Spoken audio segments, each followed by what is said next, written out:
My family is loud.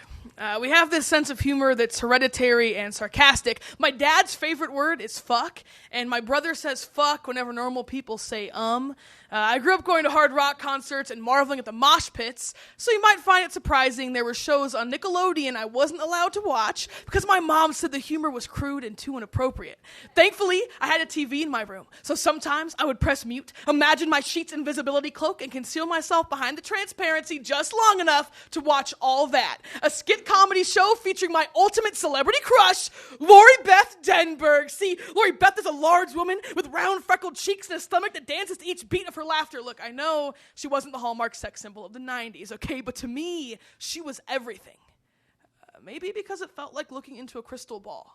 She was the first role model my swollen fingers could cling onto, even if it was secretive and clumsy. But the 90s eventually passed. LBD joined the island of misfit child stars, and I traded my TV screen for touchscreen. I made the teenage mistake of turning to a search engine for representation I craved, hungry for anyone who looked like my reflection. I found websites about big, beautiful women.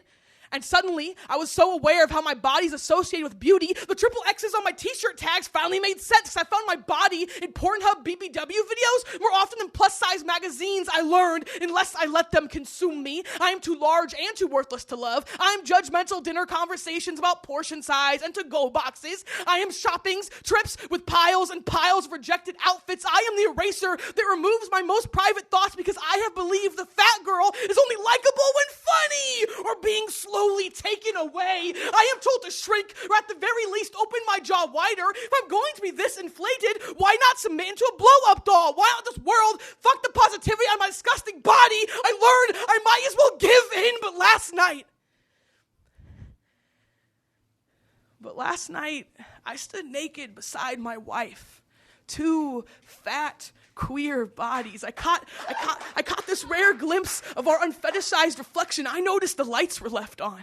The sheets were tossed aside. I continued staring into the mirror. I imagined it becoming a TV screen. I broke the fourth wall, and I told the audience, you are worth the space you occupy in this world. And I wasn't acting. I think I was telling the truth this time.